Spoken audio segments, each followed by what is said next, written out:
So good morning, everybody. Welcome to Digital Radiography Technique course and Panoramic. My name is Katie Niebuhr. I'm a radiology technologist at the University of Minnesota. I have been doing radiology for almost 10 years now. I've worked here for about 6 of them in dental radiology. So my position here is to help the dental students, dental hygienists, and dental therapy students come through the clinics, teach them how to take the x-rays, and then also help them with their patients.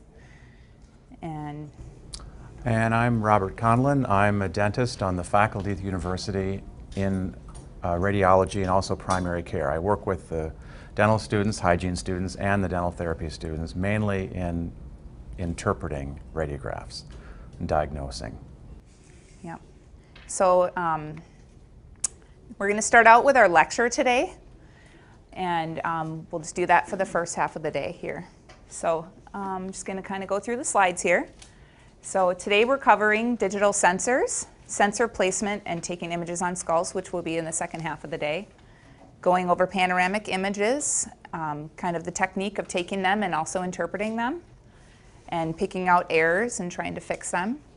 Sensor placement on partners, so you guys will be practicing on each other and practicing the new techniques that we teach you, and panoramic positioning on each other as well.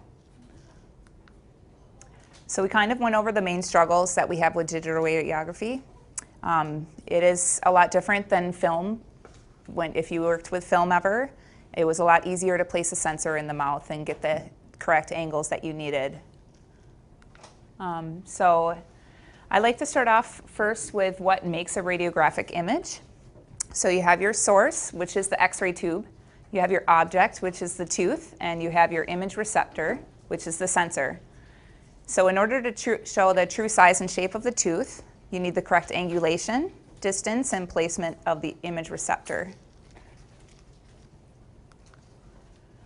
Angulation. So angulation, elongation or foreshortening can occur if the correct angle is not used.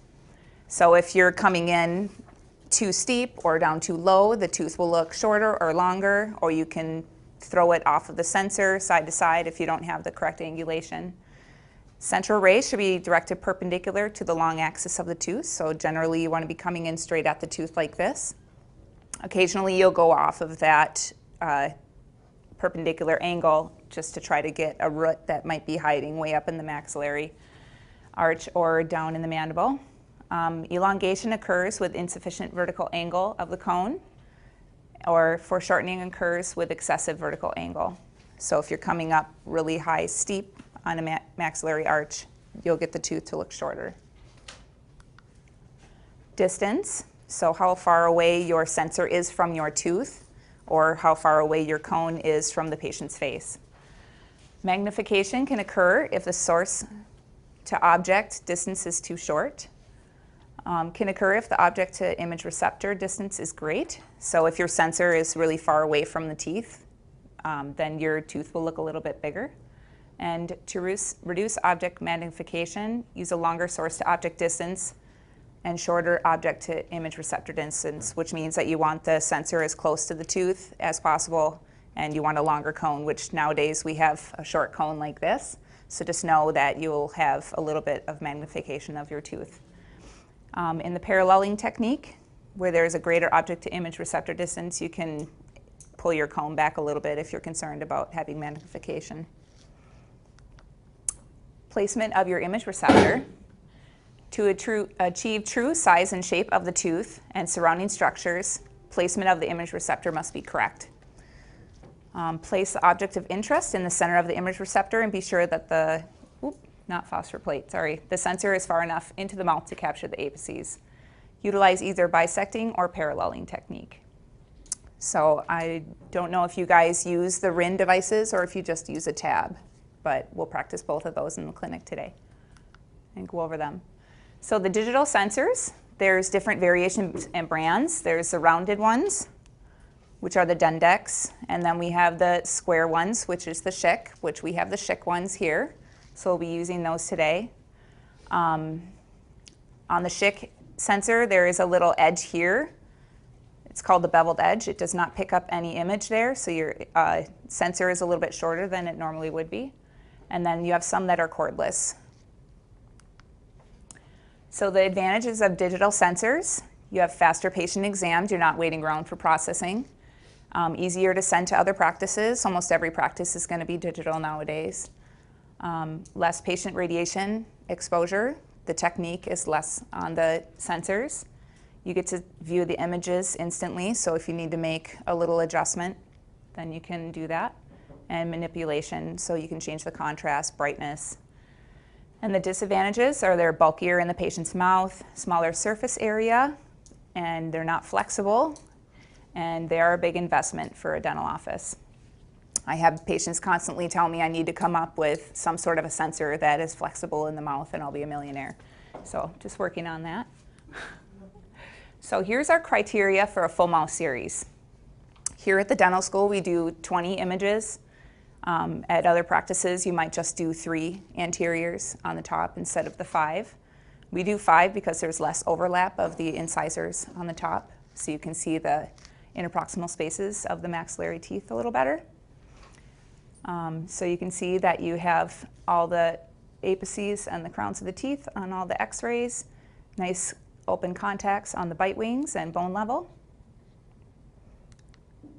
So the molar periapical, you want to get, if there's third molars that are erupted, you want to try to capture the whole third molar, the second molar, and sometimes you'll get the first molar on there as well.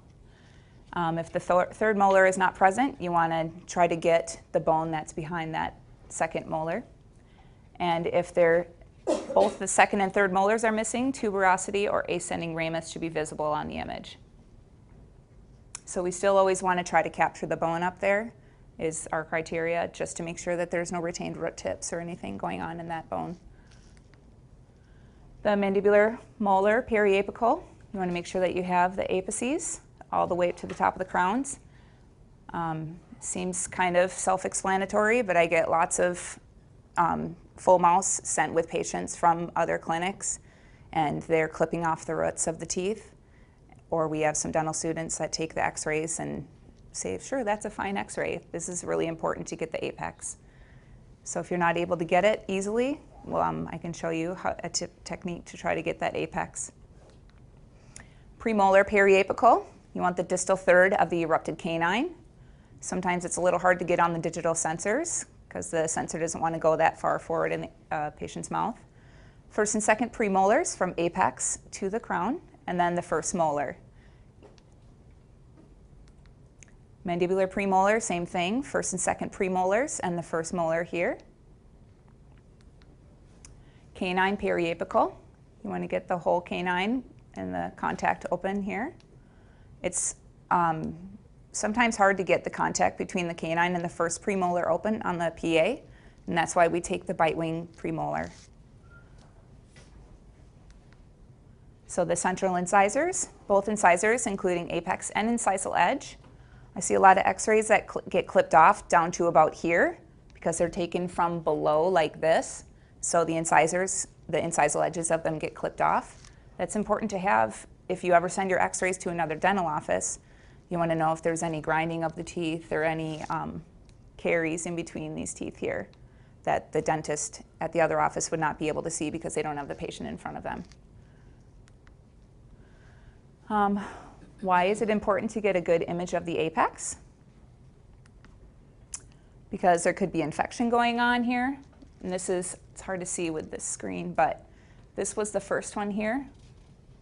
And if you don't have a good image of that, we couldn't see there's some infection going on around that tooth there. So here you might take this first image and say, oh, it's good, I've got it.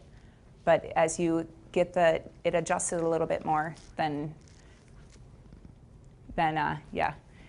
you'll be able to see that going on around that root of that first molar. Bitewing criteria. For the molar bitewing, you want to have the bone distal to the posteriorly erupted molar. So you want to have the bone behind here. Premolar bitewing, you want to have the distal of the canine, crest of alveolar bone, and open contacts between all the crowns. So there could always be overlap in one area and you would be able to open it up on the other bite wing as long as you have all the contacts open between both of the bite wings. And then the Slob Rule. Do you guys remember the Slob Rule in school? Same lingual, opposite buccal. If you're trying to figure out how to open up your contacts, then you look at the lingual cusp. So you want to move this lingual cusp back, then you would move your tube back a little bit just to get that contact to open here. So we moved our source back, which means you move the end of the tube back to try to open that contact. And then to move the buccal cusp, you move the tube the opposite way. Could you explain that? I didn't get that. I have a presentation that I'll bore you to death with, going through this in great detail, okay? Yeah, and we'll So practice that's it in the coming. clinic as well. Yeah, because practicing it is what's going to make the change. Yeah. So how to get the open contacts? You aim your central ray parallel through the contacts of the teeth, even if you're not perpendicular to the sensor, so we don't pay attention to the sensor, we look at the teeth. And the way that I do it is I look at the end of my tube here when I'm placing it up to the patient and make sure that it's parallel to the buccal surface of the teeth. When I first started taking bite wings, I would look at one little contact and imagine I was shooting a straight line through that contact. Sometimes if their teeth are a little twisted or they're really tight together, it's hard to tell exactly what angle you would use. So I stand from the front of the patient, I look at the end of the cone and the buccal surface of the teeth here and draw an imaginary line, and then make sure that it looks like the face of the cone would just butt up right against that buccal surface. And we can practice that upstairs as well later. And horizontal angle. This is important when you're taking your bite wings. So when you have your cone perpendicular to the face, that's 90 degrees. And then when you're at the front of the face, that's 0. So for most molar bite wings, you're going to be at about 80 degrees. And as you come towards the premolar, you're going to be a little bit less, about 45, 50 degrees. It just depends on the patient's face, or about 60 to 75, just depends on the patient's shape of the jaw. And then how to get alveolar bone on a bite wing. Making sure that your patient is occluding all the way, that their teeth are coming all the way together. Sometimes they don't want to bite down. Try to keep the sensor towards the center of the mouth. And then a lot of times we miss the maxillary bone on the top.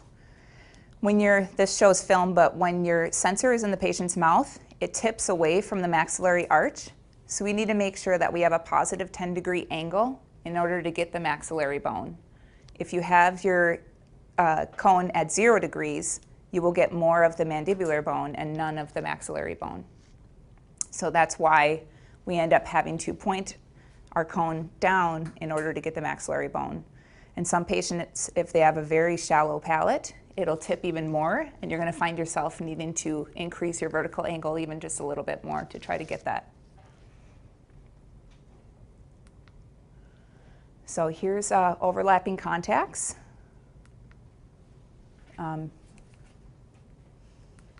Missing alveolar bone.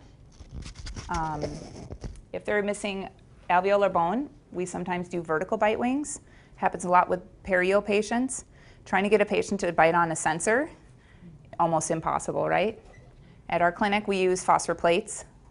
I would say if you don't have phosphor plates, try to get them to bite on the sensor vertically, and we can practice that a little bit. A good way to get the sensor in the patient's mouth and trying to keep the sensor towards the middle of the mouth.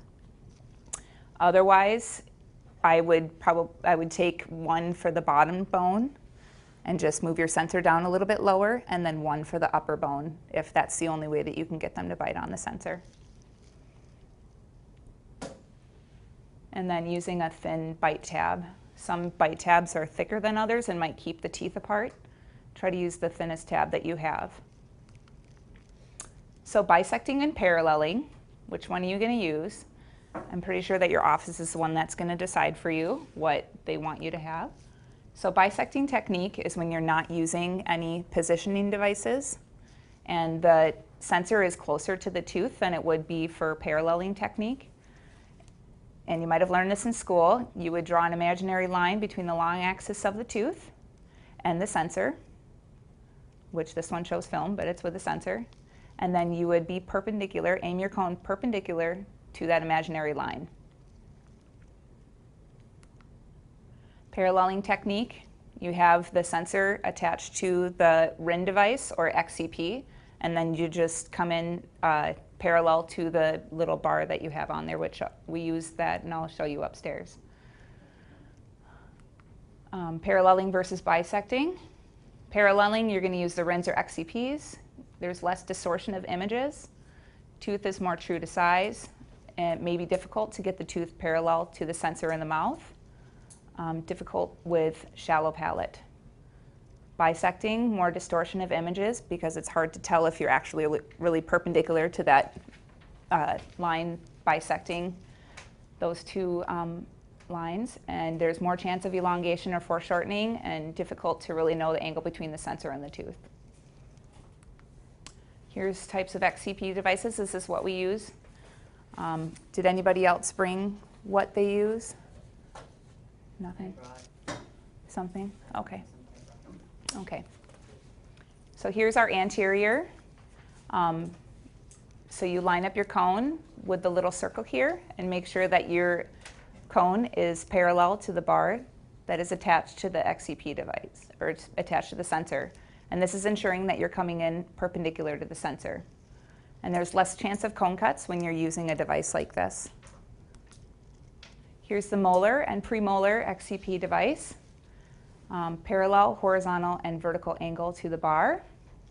Less chance of cone cuts again, and we always place the bite block at the bottom edge for maxillary and along the top for mandibular. And then the Bitewing XCP device, we'll use this blue one, or we also have just a little thin red tab. So you're going to do a 10-degree vertical, positive vertical angle, and then you direct your central ray parallel to the interproximal spaces of the teeth. So here's the beautiful mouth that we all would love to x-ray. We wish all of our patients showed up like this. And this is the mouth that you feel like you're x-raying. Your patient has tori, they're gagging, they have dental anxiety, and sorry. Was that me? Oh, sorry. Okay. So I'm going to show you some techniques to help out with a patient that has some of the roadblocks. So the roadblocks that we have that are common with digital sensors, it's difficult to fit the sensor in the patient's mouth. They either have a small opening or just a tiny mouth overall. Long roots or apices not captured on the image. Third molar is too far distal.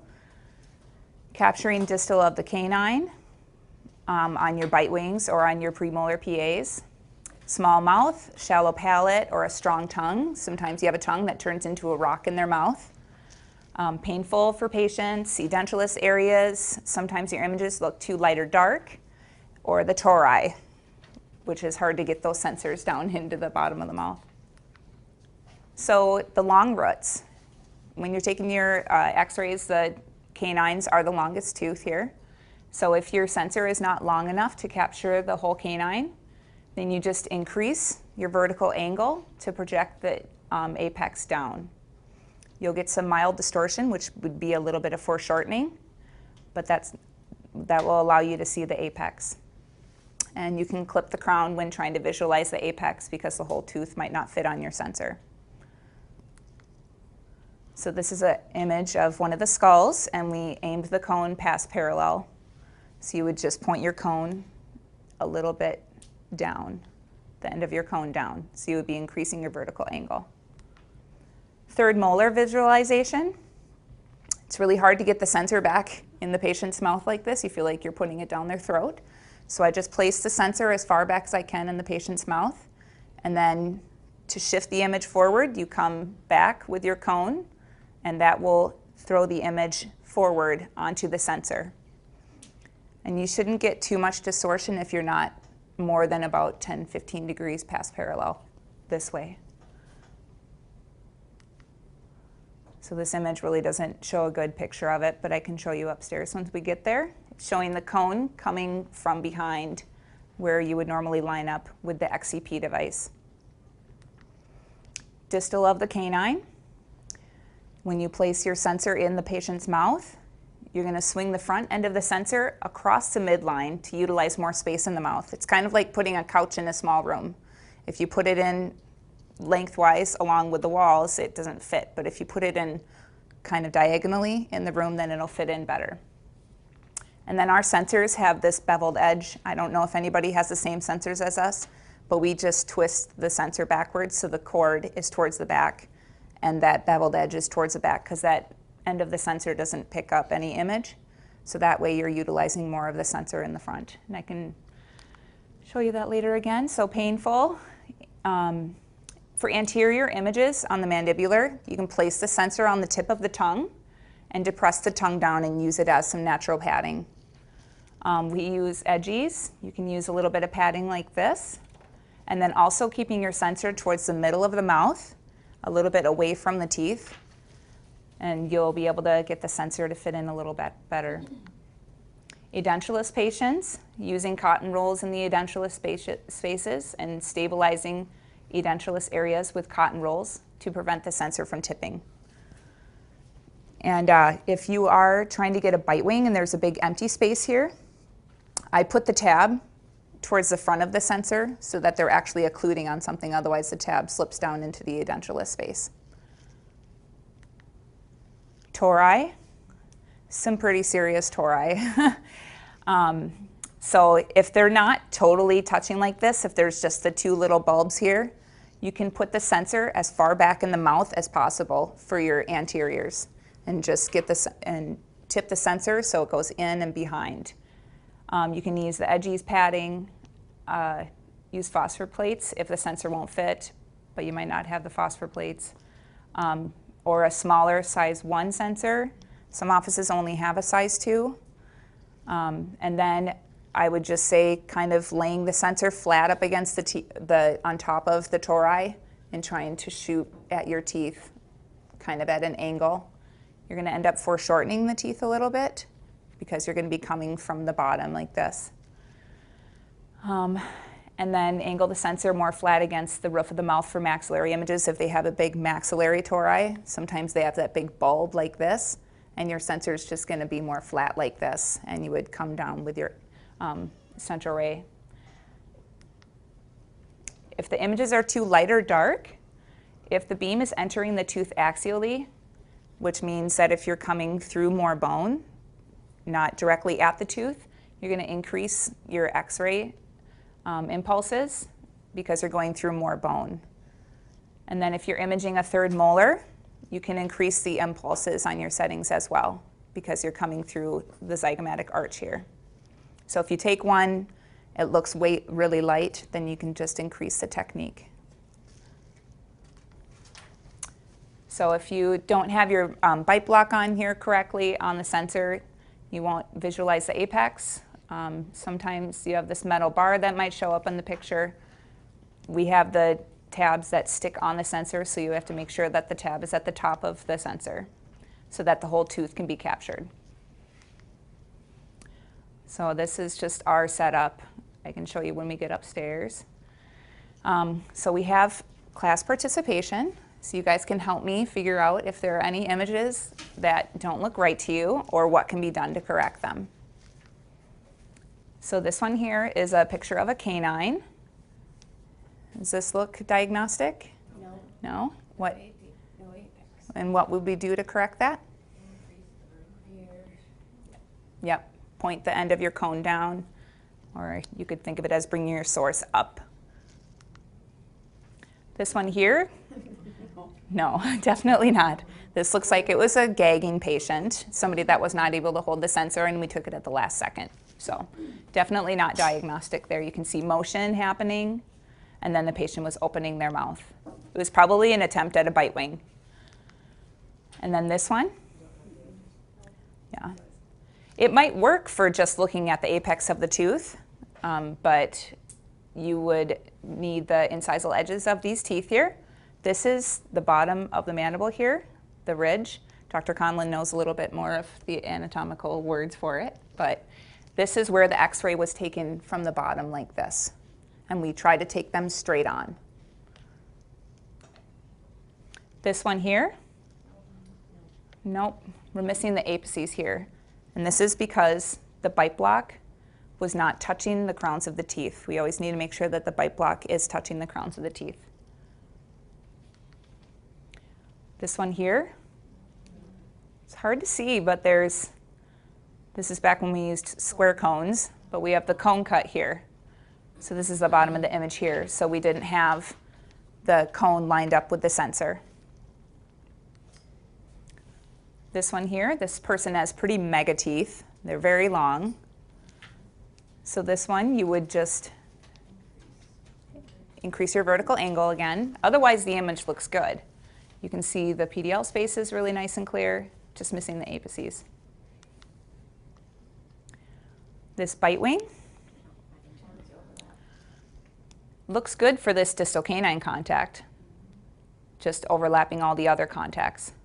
So in this case, I would bring my cone back. I know that I'm too far anterior. And then here, missing the apices again. This was when our bite block is not on the sensor correctly. It was too far down on the sensor. This one here. Yeah, foreshortening again.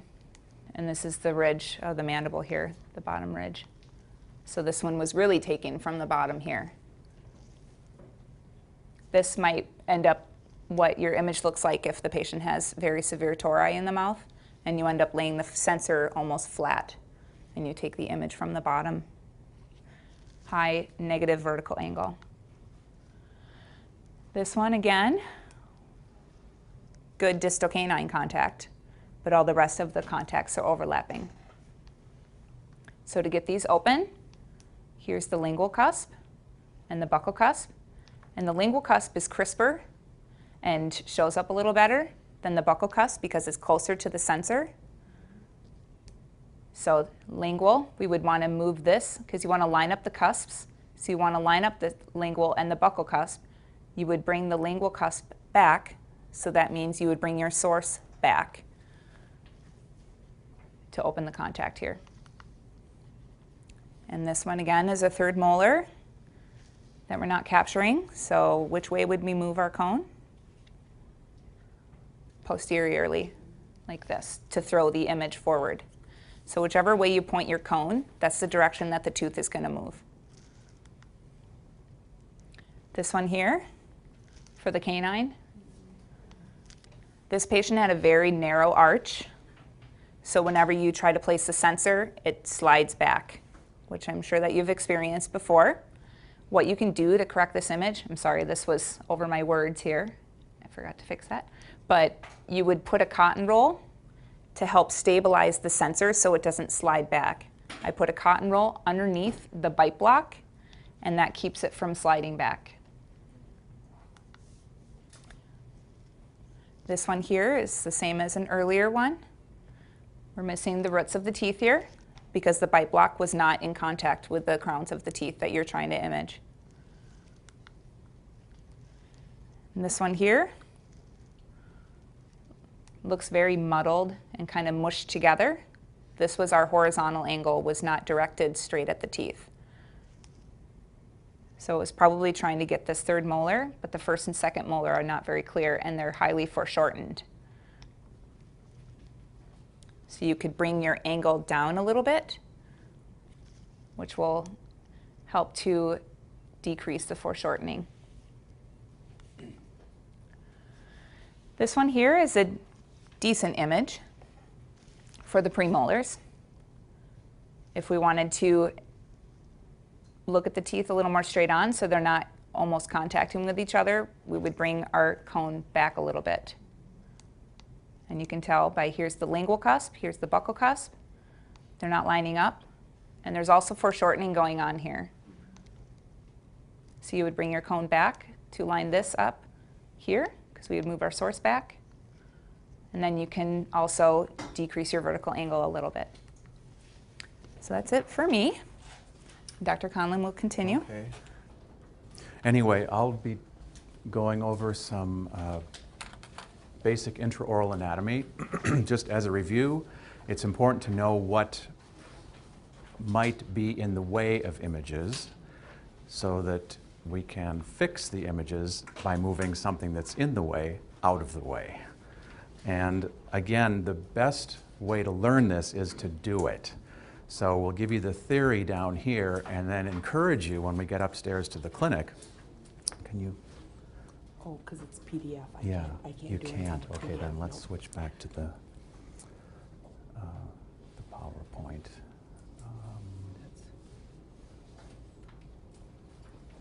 Did I change that one or not?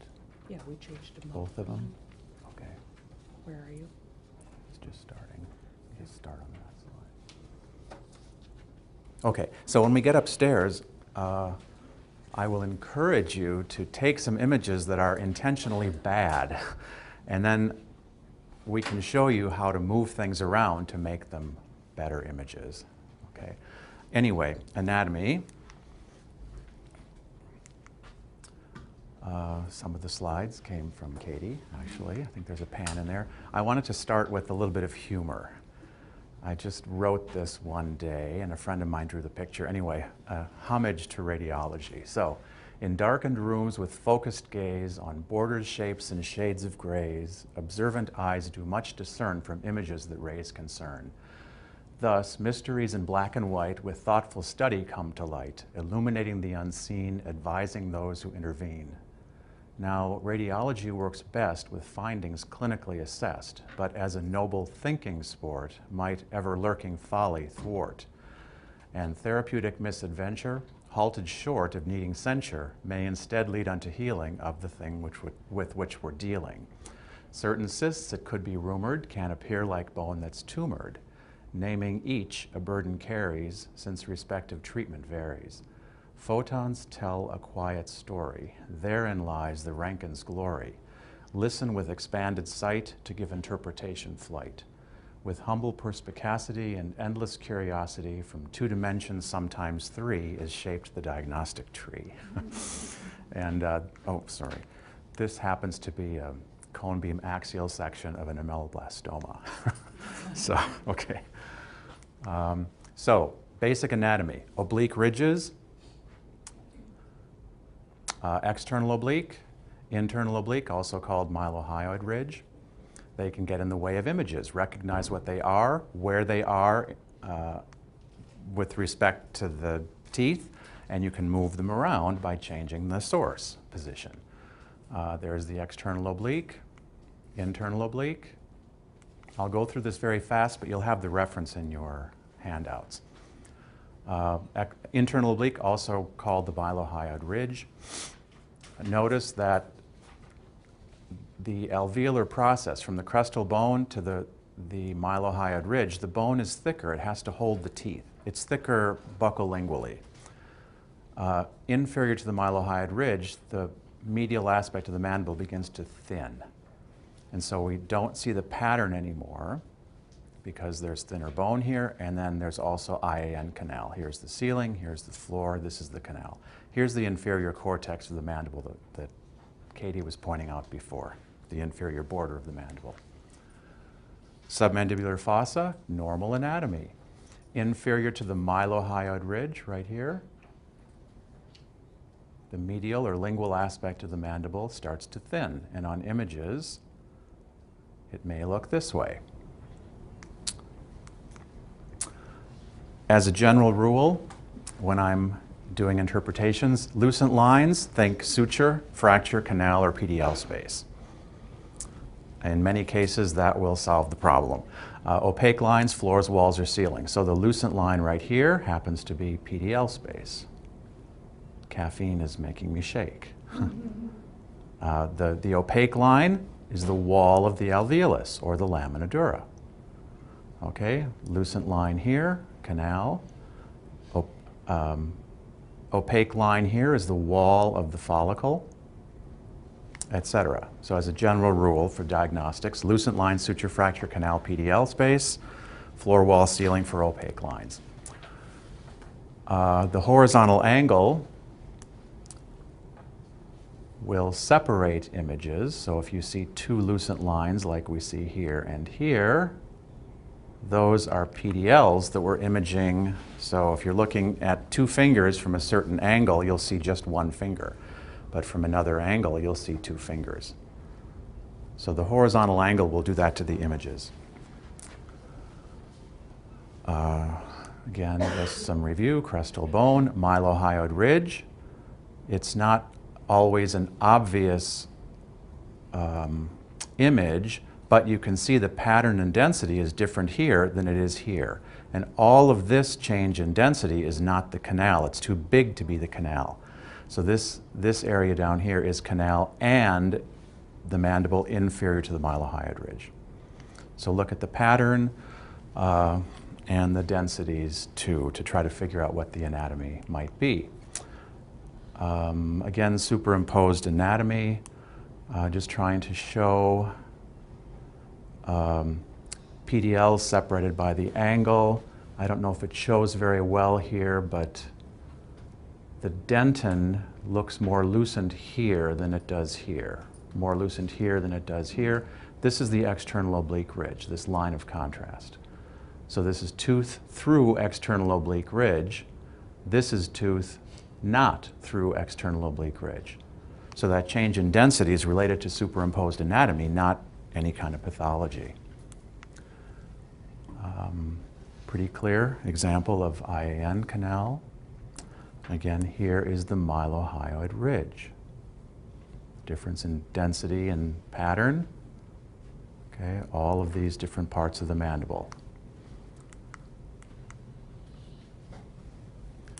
Remember that IAN canal, as it moves anteriorly, typically will move anterior to the mental foramen and then loop back and then move buccally or laterally to the mental foramen. So we're seeing that anterior looping here as the lucent band. IAN canal, superimposed anatomy. So again, get your bearings. Here's mylohyoid ridge roughly in this area, above which the pattern and the density are greater. Okay. IAN, here's the ceiling, here's the floor, opaque lines. The PDL space, the lucent line, appears larger, the apical third of this distal root. But it's because there's less stuff in the way. It's unlikely it's pathology. Here we're looking through the root through more bone. Here we're looking through the root through the space of IAN. Again, here's external oblique ridge. You can see density changes. If we're looking at the dentin looks more opaque here, less opaque here, but it's because this is dentin and bone. This is dentin with no bone superimposed.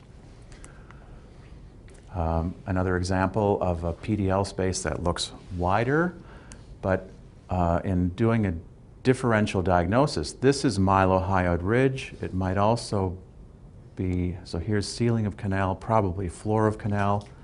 But if you look at the crown of the tooth here, there's a lot going on. This tooth is probably in trouble. That's a restoration that's large, so there might be the start of a radicular cyst here. So in this case, the superimposed anatomy makes it a little harder to figure out what's going on, but given the appearance of the crown, there's probably pathology there. I think we've covered pretty much everything on this slide already. So again, look at the PDL spaces. They appear wider through here, but this is PDL through mylohyoid area. This is PDL not, or rather inferior to the mylohyoid, and this is PDL both inferior to the mylohyoid and superimposed with IAN canal. Coronoid process, we'll see this in radiographs to come, will sometimes appear. So part of the mandible that might appear on a maxillary PA, especially if we're trying to image a third molar in the maxilla. And there it is, coronoid process. Again, if you think of where the teeth are, so here's the dental arch, here's the ramus of the mandible. So the teeth are here, the ramus is more lateral. So when the source moves back, the image of the ramus, which is more lateral or buccal, is going to move forward faster than the images of the teeth. And again, I'll go through this image shift concept in more detail so that you can play around with it up in the clinic. Mental foramen, I'm sure you've all seen images, and they can be in a wide variety of locations. Here you also see the IAN canal, but not so much of the anterior looping, but it's probably there, else it might be down here. It's hard to say, but pretty standard location for mental foramen. In this view, it looks a little bit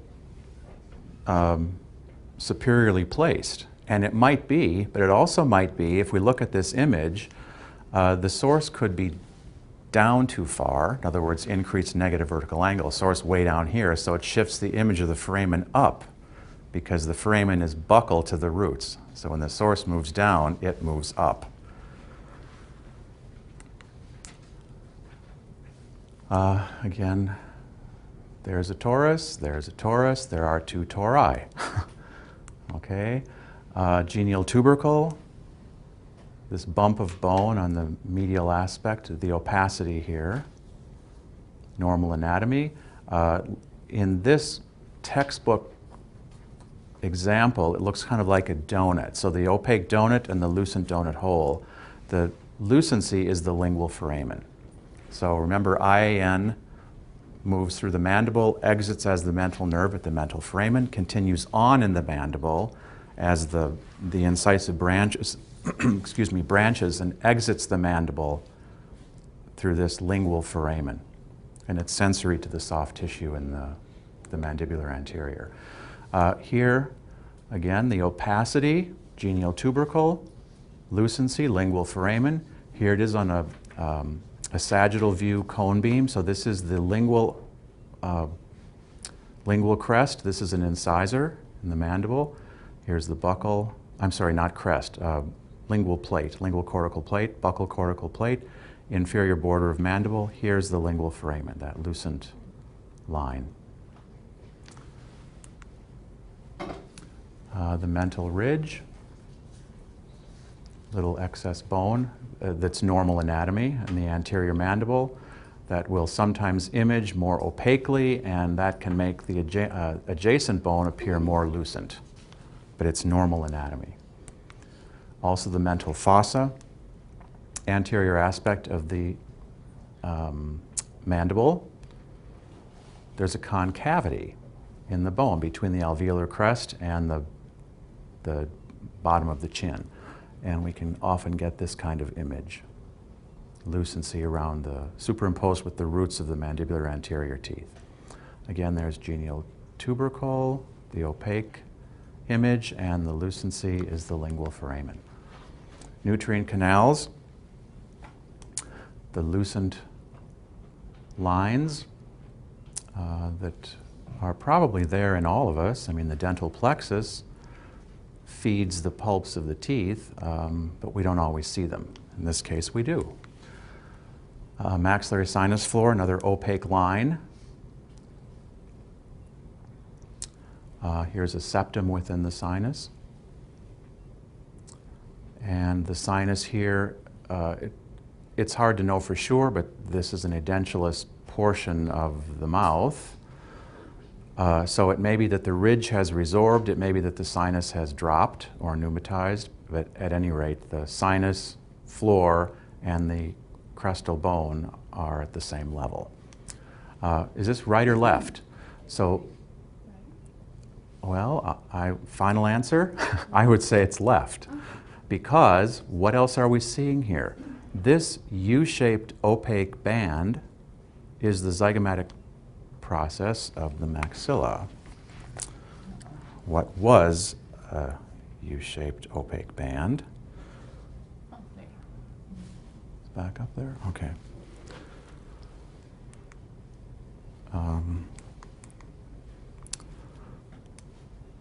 zygomatic process of maxilla, and then this line of contrast, the image isn't so great, is the inferior border of zygoma, which is heading off in that direction. So that tells me that it's the patient's left. On this next image, here's the zygomatic process of maxilla, and line of contrast here, inferior border of zygoma. So this is the patient's right. And again, the sinus floor, I was trying to show combination of the sinus floor dropping and the alveolar crestal bone resorbing, so that the floor of the sinus is lying right at the crest.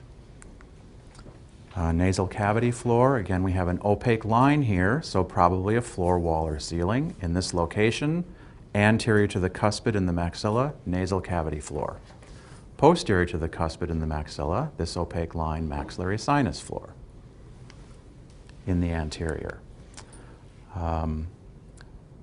Some other images from an anterior, from an incisor PA, nasal cavity floor, nasal cavity floor. Notice the lucent line here, suture.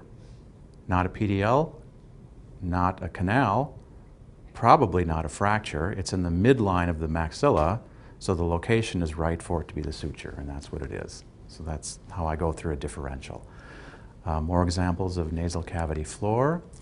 Here's the same anatomy, but in the posterior. Nasal cavity floor. Nasal cavity floor. Maxillary sinus floor is here. This opaque line, a lot of students identify this as the ceiling of the maxillary sinus, which is a good guess, but the ceiling of the sinus is the floor of the orbit, basically. So that answer would be wrong. Okay. Neurovascular canal. I hope you can see this. There's a lucent channel here, kind of coursing along a wall in the maxillary sinus. And if it were dissected out, there would be nerves and blood vessels in there, probably fibers of V2, the second division of the trigeminal. So if you're doing a PSA, or the nerves in this canal are what you would be targeting with anesthetic. Nasolabial fold, so this bunched up tissue, line of contrast right there. We've talked about this a little bit already. This line of contrast, so it's an interface between densities, not an opaque line so much as an interface between densities. Inferior border of zygoma, here's zygomatic process of maxilla. Again, the opaque line, in this case, floor of the maxillary sinus. All of this you can look at on your own time, okay? I'll go through it for sure, but we want to get to technique, so that's where I'm headed. Sorry. If you're trying to get an image of a third molar in the maxilla and the horizontal angle is greater than 90, you might shift onto the image the hamular process, or hamulus, of the medial pterygoid plate. It's that little spicule of bone right there. Normal anatomy. We don't always see it unless the angle is just right. And you can see it again there, along with the coronoid process. So the patient was probably open a bit for this image. So the coronoid, which is here, was open, so a little more inferiorly placed. Lateral pterygoid plate is here. This is the tuberosity, just to get your bearings. And this is not a very good image, but this is probably related to the hamular process right here. But this is lateral pterygoid plate. Soft tissue of the nose. So again, the bone looks denser here, but it's because this is bone and nose. This is bone and not nose, so it looks more lucent. Okay. Also in the maxillary anterior, nasal septum, the inferior concha, the meatus, the airspace, and it doesn't show very well here, but the floor of the nasal cavity here, and you can see the mucosa covering it, and also the mucosa covering the nasal septum. Arrows indicate the concha. Soft tissue of the nose is here. There's also the incisive foramen here, so that's why this region looks more lucent than the surrounding bone. It's not through nose, and it's also through the incisive foramen. And I probably have a slide of that coming up. Okay, so as a review, so maxillary PA in the posterior, we're getting a profile view of the nasal cavity floor, this opaque line. Maxillary sinus floor is here, and we lose it in through here, but it looks like it picks up around here as well. The U-shaped opaque band, zygomatic process of maxilla, and zygoma, this line of contrast here. So if you get an image like this and you're trying to see the apex of the distal root of number 14, what's in the way? The zygomatic process of the maxilla. If you want to move this out of the way, it needs to go up. The image needs to go up. To make the image of the zygomatic process of the maxilla go up, you need to move the source down.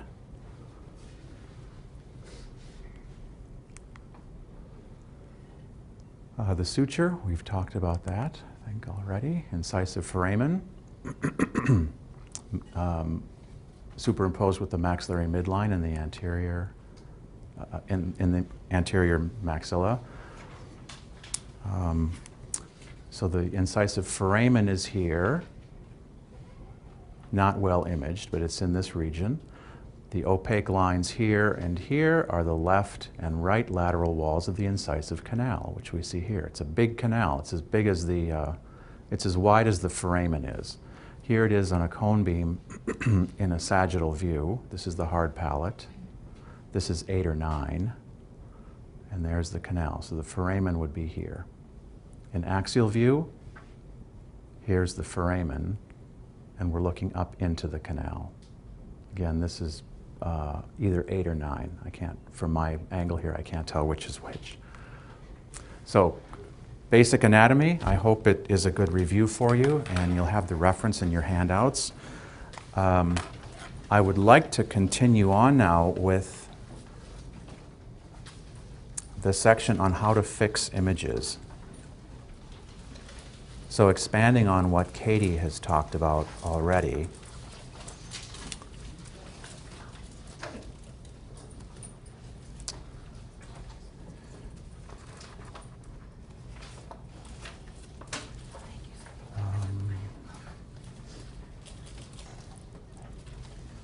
and I'll go through this a little slower because it's really the crux of what we're trying to help you with upstairs.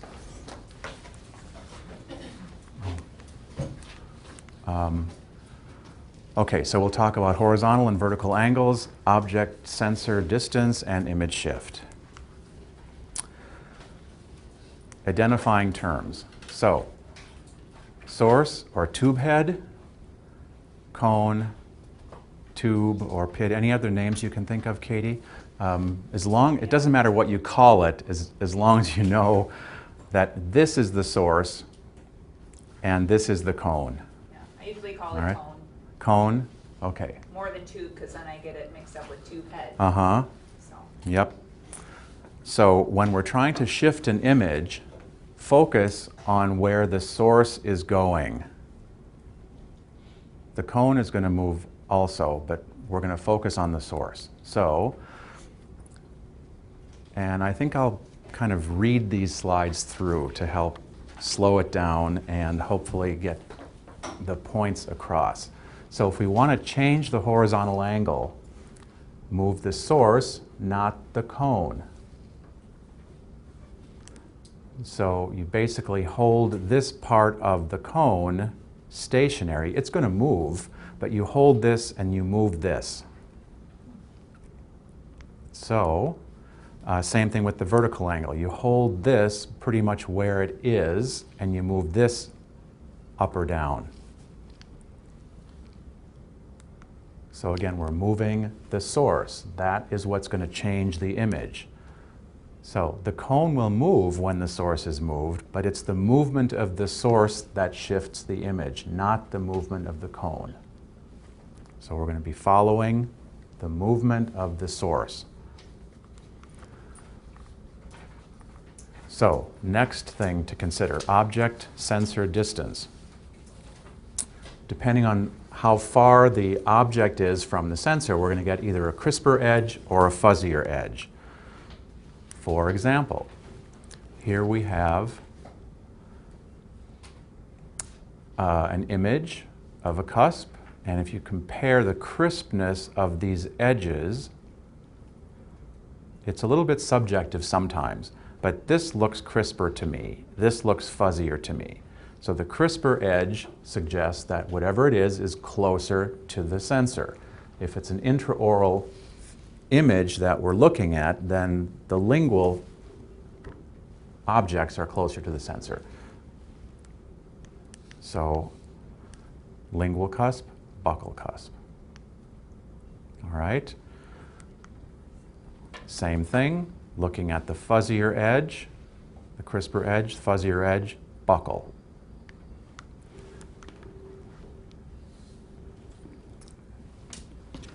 Just to make the point, crisper and fuzzier edges. So, image shift, and this can be a little confusing, but as a review, let's go through it. So, the image always moves opposite the source. Always moves opposite the source.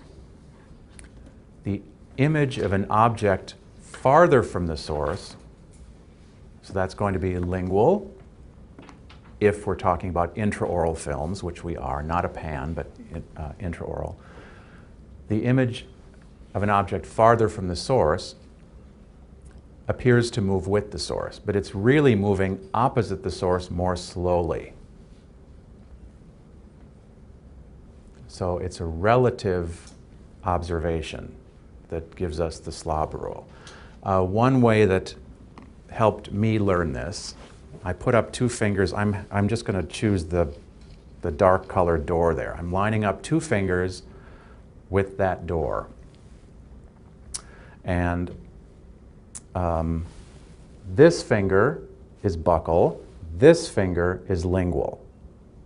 All right? So buccal, lingual. Now I'm going to move my head to my right. Both of my fingers are now lined up to the left of my reference point. They've both moved opposite, but the lingual finger moved opposite less.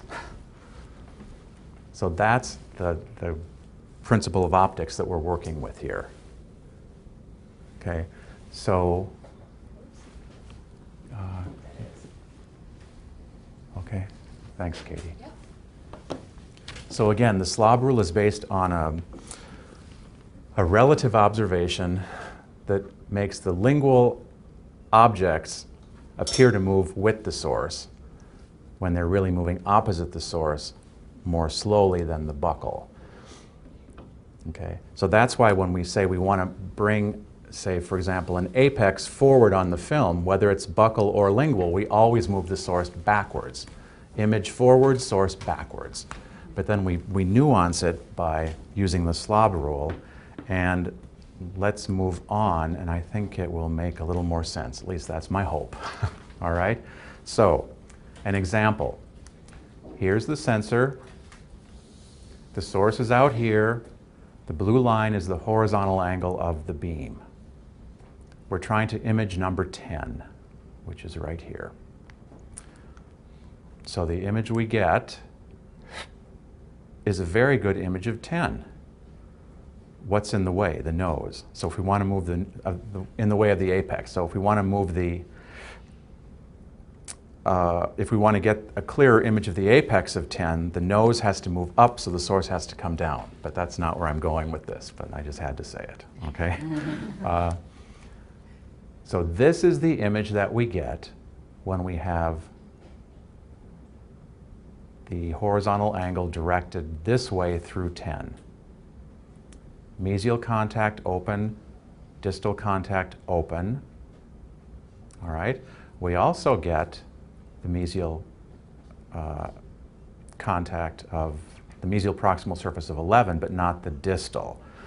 And if we want to get the distal of 11, okay, so here we're analyzing the problem. We need to see the distal of 11. What's in the way? Part of number 12. Okay, what part of number 12? Here's a cusp, here's a cusp. The lingual cusp, because this has a crisper edge. This has a fuzzier edge. So the crisper edge is in the way. That's the lingual. To make the proximal contact between 11 and 12 visible, we need to move the lingual cusp backwards, or distal, or to our right, or to the patient's left, or whatever you want to say. It all means the same thing. Oops, sorry. To move the lingual cusp backwards based on the Slob Rule, we need to move the source also back or distal. Okay, so I just said before that the image always moves opposite the source, which is true. But in cases where we're trying to fix these kinds of images where the buccal and lingual objects are so close together, then we use the Slob Rule. If we were looking at things that were far apart, it would be different.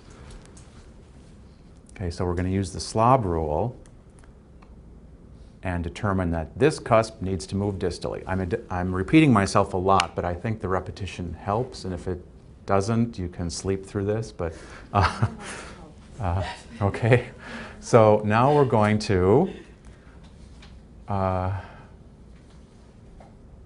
This is just a repetition again. Here's the original horizontal angle, imaging proximal surfaces of 10 very nicely and the mesial of 11 very nicely. Lingual cusp of 12 is in the way of the distal proximal enamel of 11. So we need to move the source,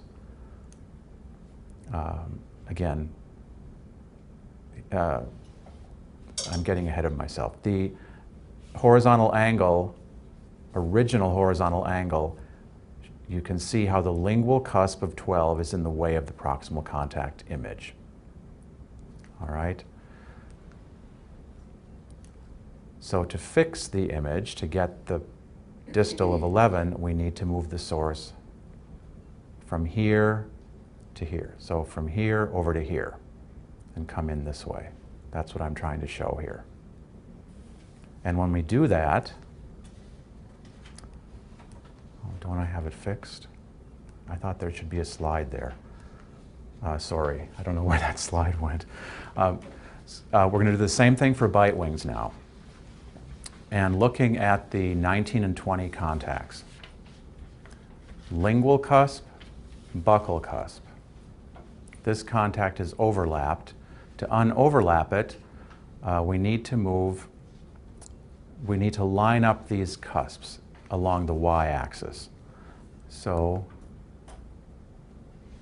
let's evaluate the image. Move lingual cusp distally so it lines up with the buccal cusp. This cusp needs to go there, or you could say this cusp needs to go there. This cusp needs to go there. See, all the lingual cusps that are in the way of this image need to move distally. So we need to move the source distally, and then this is what happens. You notice again the buccal and lingual cusps are now lined up. They're superimposed over each other, whereas here they were not. So all we did was move the source distally to move this cusp distally out of the way of the proximal contact.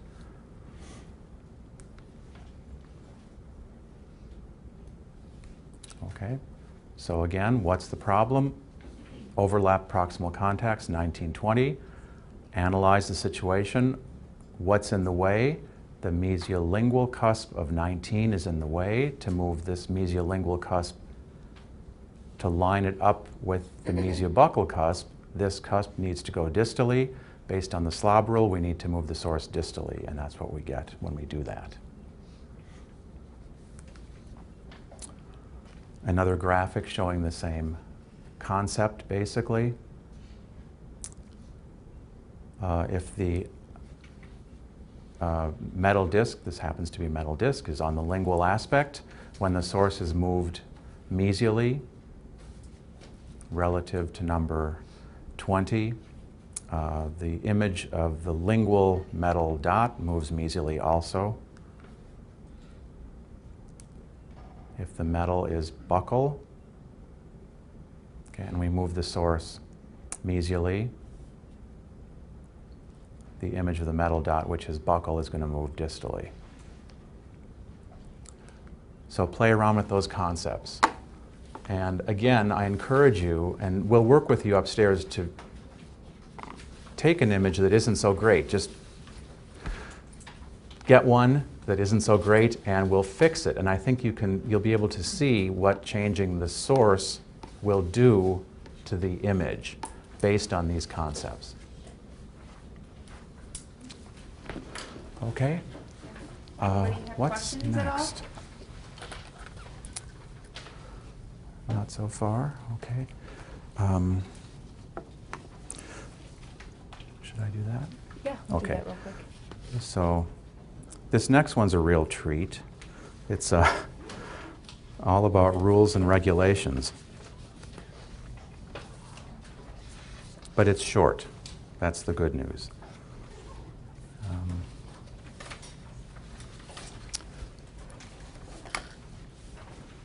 So basically, I want to cover the guidelines. I don't know what they are for North Dakota, but I suspect they're very similar. And I picked out a few rules. So rule number 1, no unnecessary person shall be allowed in the X-ray room during exposure. Again, it's to minimize exposure to people who are around X-rays all the time. The key word here is no unnecessary person. What if you have to have a person in the room if you're working with a patient who, for whatever reason, can't cooperate? If there is a person in the room when an image is being exposed, then that person should only be there on rare occasions, because we're trying to minimize the dose. Even if they're not in the useful beam, there's still going to be enough scatter that they'll be exposed. So if it's absolutely necessary, then once in a while, what's once in a while? I can't define that, but then somebody could help. But again, it should be rare. And if somebody is in the room or in the way of the useful beam, they should be protected by lead or some lead equivalent. So that's pretty much common sense. No individual shall be used routinely to hold films or patients. Again, it's another way of saying pretty much what 1 and 2 said. The key word here is routinely. If there is a rare instance when the only way to get an image, and it's an absolutely necessary image that we have, then the rule allows for somebody to be in the beam, but they should be protected. Intraoral film holders and bite blocks must be used. Film must not be routinely held by hand. Again, same thing. There's an out by using the word routinely. But if you have the lead equivalent protection, that should be used. This doesn't really apply to us, except in cases in which it would interfere with the diagnostic procedure. Gonadal protection of at least 0.5 millimeters lead equivalents is mandatory for patients who have reproductive potential if the useful beam is within 2 inches of the gonads. So during X-rays that we take, this really isn't mandatory. The lead apron, though, is ingrained in people's minds, and they kind of expect it. But it's not mandated by the rule. Okay, I think many, if not most, practices still use it, though. If lead aprons are used, they must be checked biennially for cracks, and the findings must be recorded and maintained. So if you use a lead apron or any kind of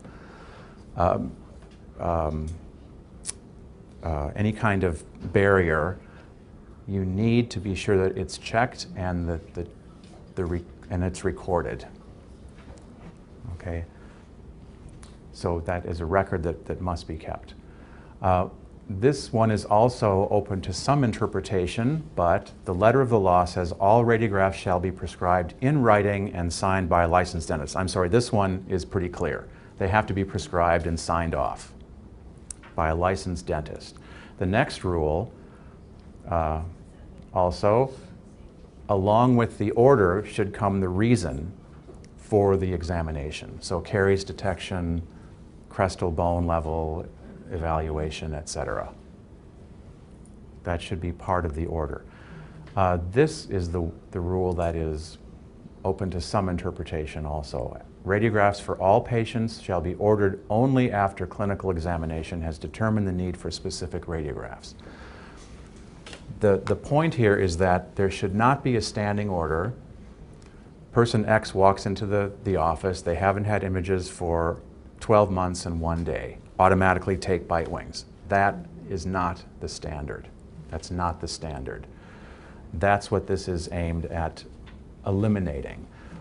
By saying the X-ray should be ordered only after a clinical examination, in a perfect world that would happen, yes. But the examination can be a greeting of the patient, a general overall assessment of even their smile, okay, and then making the determination that based on their history, we should get images to augment the clinical exam. That makes sense?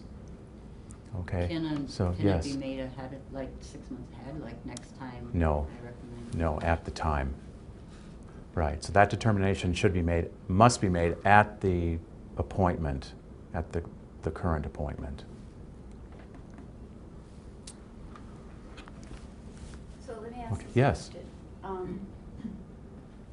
Working in general dentistry, sometimes the dentist will say, you'll hear people say, well, this person's come in with pain in this area. He's gonna want a film, or he's gonna want an image. So just go do it. No. You have to ask the dentist. The dentist has to give the order, and Does the then dentist have to actually walk in the room and look at the patient? by the letter of the law, they should at least, yes. Okay. Yes, they don't have to glove. Well, this is my interpretation, okay? They wouldn't have to glove and do a hands-on examination, but they have to be aware of the patient, aware of the patient's concern directly, Yeah. and then make the judgment to get the image. Okay. So if I can Okay. sell that for asking the dentist to go in the room and at least greet the patient, I should just Then- say, well, I'm doing the right thing. I'm going to editorialize here, and I don't know if this would pass muster with a court, so keep this in mind, all right? The dentist should have a very good and valid reason for making the decision that he or she makes to determine how they want to proceed, all right? They have to have a good reason. Right. So if you get in a situation where I'm, say, on a flex team and I go in and they'll say, well, he'll want to film, so just go take it. I'd say I'm gonna go ask the dentist. I would say you at least have to get it from the dentist, yes. And then if they choose not to do a clinical exam first, they have to have the reason why, and it has to be documented, okay? All right. Yeah. Okay. So I mean, the real world is Yeah, what we live in. Right, exactly. Yeah. It's just, I want to make sure that when I go that extra step, I'm not being unnecessarily cautious, Mm-hmm. okay. So, yeah. I practiced for 22 years before I joined the faculty here. And so if I were to order x-rays on a patient after I did the exam, then I would have to go back and do another exam to confirm the findings. So it was very difficult to make that work. And so I had to find a way to make it work in the real world, and that's what I did, and I'm not in jail, so I don't say that lightly. But you have to have a good, valid reason for making the decisions that you make, and they should be based in line with these guidelines. And Okay? That's a little easier to do with a patient of record when you, or as opposed to when you get somebody you've never seen before sit down. Correct. Okay? So when the dentist Yes. writes on the chart, like take findings in 6 months, like they'll actually write that in the chart? Yeah, students do that too, and I always take it out. Okay, I might say return for exam, clinical exam, and appropriate x-rays, and x-rays to be determined at the time, or whatever you want to say. But there shouldn't be a standing order x-rays every 12 months, or even x-rays every 2 years. It has to be decided at the time. Okay? And after some kind of assessment of the patient. All right? This you can use for your reference. Exposure doses. I think the takeaway message from this slide is that background radiation, at least in the US, and I think in some European countries, is about 3,200 microsieverts per year. So unless we're living in a lead box, we're being exposed to this much radiation already.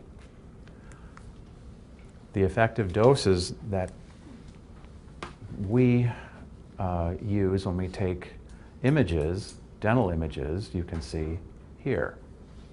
And since most of us are now using sensors, you can see the difference, FMX, F-speed film, 35 microsieverts versus 17 microsieverts for sensors. And that's with rectangular collimation. With the round collimation, it's more than the rectangular, but it's still significantly less when we use the sensors. So for your reference. And is Yes. phosphor plates about the same as You know, I don't know. F-speed? I don't know. I was going to check it and I forgot. I don't know the numbers. We Do you know, use the same Katie? technique as we do for the sensors, But phosphor But as plates. far as how about the radiation dose? Do you know? It would be the same because we use the same exposure Oh, this- techniques, okay. so You then don't change the essentially we're getting settings. the same amount of exposure. You use the same impulses Yes, as digital? yes.